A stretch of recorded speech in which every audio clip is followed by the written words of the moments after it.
ભરોસો છે કે જ્યારે સત્યની લડાઈ લડવા માટે તમે નીકળો ત્યારે ઈશ્વર પણ તમારી સાથે ઉભો રહેતો હોય છે. આ ગામડાઓમાં દરેક ગામ સુધી જ્યાં સુધી સિંચાઈનું પાણી નહીં પહોંચે ત્યાં સુધી આપણી લડાઈ ચાલુ રહેશે. જ્યાં સુધી સિંચાઈનું પાણી દરેક ગામમાં નહીં પહોંચે ત્યાં સુધી લડાઈ ચાલુ રહેશે. અને અમે એ પણ કહીએ છીએ, સરકારને પણ કહીએ છીએ, એક સંદેશ આપીએ છીએ ખાટડીના પાદરમાંથી ખેડૂતો વતી કે સિંચાઈનું પાણી જો નહીં પહોંચે ને તો ફરી વખત રાજુ કરપડા બાયો ચડાવીને ફરી બોટાદ વાળી કરવાની તૈયારી સાથે મેદાનમાં. જે લોકો એવું સમજે છે કે રાજુભાઈ તો અમે મૂકી દીધું, રાજુભાઈ અમે જતા રહ્યા, રાજુ કરપડા પહેલી વાર જેલમાં નતો ગયો, ત્રીજી વખત જેલમાં ગયો હતો, તમામ વખત ખેડૂતો માટે જેલમાં ગયો છે. અમે ભાગી જનારા લોકો નથી, પહેલા પણ અમે લડ્યા છીએ, આજ પણ લડવાના છીએ. 5 વર્ષની સજા જયારે રાજુ કરપડાને આપવામાં આવી, જયારે એમાંથી જામીન મળ્યા એ દિવસે પણ જેલની બહાર પગ મુકતાની સાથે કીધું હતું મારા ખેડૂતો માટેની લડાઈ છેલ્લા શ્વાસ સુધી હું લડવાનો છું. વિષય એ છે કે તમારી પાર્ટી છોડી એટલે રાજુ કરપડા ખરાબ છે, આ ખરાબ ચિતરવાના પ્રયત્ન ન કરશો, નહીતર આવનાર દિવસોમાં સૌરાષ્ટ્રભરના ખેડૂતોના આક્રોશનો ભોગ ક્યાંક બનશો. આજે ખેડૂતોના આશીર્વાદ મારી સાથે છે, એનું કારણ પણ એ છે, હજારોની સંખ્યામાં ઉપસ્થિત છે, એનું કારણ એ છે કે રાજુ કરપડાએ આ વિસ્તાર માટે શું કર્યું છે એ બહારના લોકોને નહીં ખબર હોય. અમારા ગામડામાં આવીને પૂછો તો ખરા. અહીંયા જે હટલા સુધી પાણીના ઓકળા અત્યારે ભર ઉનાળે વહેતા થયા છે, અહીંયા ખાટડીના પાદરમાંથી નીકળીએ એટલે રાજેન્દ્રસિંહ અહીંયા પણ પાણીના ઓકળા હાલ્યા જાય છે. આ અમારો એ વિસ્તાર હતો જેને કાયમ કહેવામાં આવે ગુંડી અડાળી જેવો ઢાળ છે, અહીં કોઈથી પાણી નહીં આવે. 700 ફૂટે તળ પૂગી ગયા, કોઈ વિકલ્પ નહોતો ખેતી બચાવવા માટેનો. એ દિવસે એમ મેદાનમાં ઉતર્યા છીએ અને સ્કાવર વાલ ખોલાવવા હાટુ એસઆરપી ની ટીમ હોય તો લડ્યા છીએ, પોલીસ આવી તો લડ્યા છીએ, અને જરૂર પડી છે ને તો વાલ ખોલાવવા અમારી ઉપર કેસ પણ થવા દીધા છે. કયા મુદ્દે તમે એવું કહી શકો કે રાજુ કરપડા ભાગી જશે?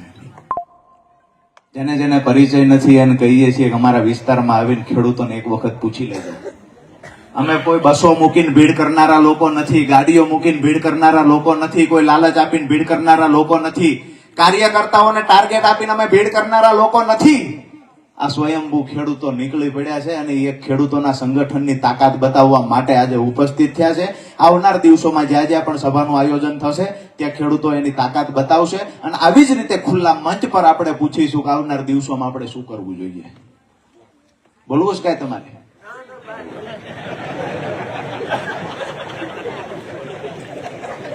મિત્રો, વધારે વિશેષ કઈ વાત નથી કહેવી, પણ જ્યારે આપણા પરિવારથી આપણે જુદા થઈ, આપણા પરિવારથી અલગ થઈ અને જ્યારે કોકના માટે લડાઈ લડો ને એમાં તમે 5 દિવસ માટે જેલમાં જાઓ ને ત્યારે એની પીડા એક વખત અનુભવી હોય ને તો તમને ખબર પડે કે એની પીડા શું હોય. અહીંયા જે મોટી સંખ્યામાં માતાઓ બેઠા છે, તમારા દિલ ઉપર હાથ રાખીને એક વખત વિચારી લેજો કે તમારો દીકરો જેલમાં હોય, વાળું ભાવે ખરું તમને? મારી બાને હું લાડક્યો છું અને 108 દિવસ જેલમાં ખેડૂતો માટે હતો. મારી બાની હાલત શું થઈ છે? મારે 2 દીકરા છે, 108 દિવસ દીકરાથી એનો બાપ અલગ રહ્યો છે. દીકરાઓની પીડા શું હશે? આ લડાઈ કોના માટે લડ્યો? ક્યાંક ને ક્યાંક ખેડૂતો માટેની આ લડાઈ હતી. આવનાર દિવસોમાં 4.5 મહિના નહીં, 4.5 વર્ષ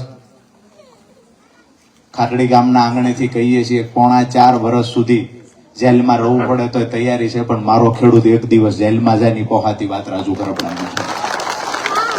જે નિર્ણય લેશું આપણા ખેડૂતોના હિતમાં હશે એ નિર્ણય લેશું.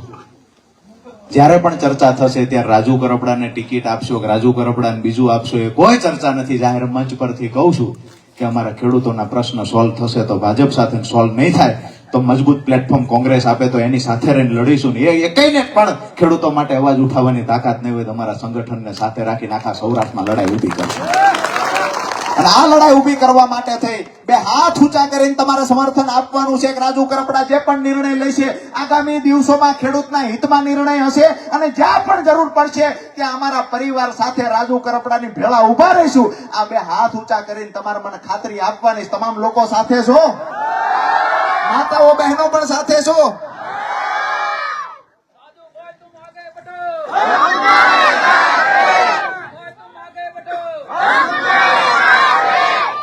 આજે મારા પરિવારમાંથી એટલે કે મારા બા કે બાળકો જ્યારે આ વિડીયો જોતા હશે ને ત્યારે એમને આનંદ ઈ થતો હશે કે મારા દીકરા અરે હજારો માતાઓના આશીર્વાદ છે, મારો દીકરો એકલો નથી. અને અહીંયા ખાટડીના આંગણેથી કહીએ છીએ કે રાજકીય ષડયંત્રો ગમે એટલા કરવા હોય એટલા કરી લેજો, અમારી પાસે પૈસા નથી, અમારી પાસે સત્તા નથી, સલ્તનત નથી, અમારી પાસે ખેડૂતના આશીર્વાદ છે ને આ આશીર્વાદ કોઈ દિવસ કોઈ તોડી નહીં શકે. રાજુ કરપડાને પરાસ્ત કરવાના કોઈ ગમે એટલા પ્રયત્ન કરે, મેં સપનું જોયું છે અમારા ખેડૂતોના ઉજળા ભવિષ્ય માટે, મેં સપનું જોયું છે કે અમારા ખેડૂતોને દેણામાંથી બહાર કાઢવા છે, મેં સપનું જોયું છે કે ખેડૂતોને સારા ભાવ મળે, સિંચાઈનું પાણી મળે, હાઈ ટેન્શન લાઈન નીકળતી હોય તો ખેડૂતોને પૂરતું વળતર મળે. આ મુદ્દે જે સપનાઓ જોયા છે ને સપનાઓ પૂરા કરાવવાની જવાબદારી તમારા માટે છે. એટલા માટે કે તમારો જ્યાં સુધી મને સાથ સહકાર હશે ત્યાં સુધી આ સપના પૂરા કરતા મને કોઈ રોકી નહીં શકે. કોઈ પણ તાકાત હશે, જૂઠા કેસ થશે કે ખોટી રીતે ફસાવાના પ્રયત્ન થાય, એ તમામની સામે લડી લેવાની મારી તૈયારી છે. બસ જરૂર પડે ને તેથી ખંભે હાથ મૂકીને કહેજો કે રાજુ કરપડા તું એકલો નથી, એમ ભેળા ઉભા છે.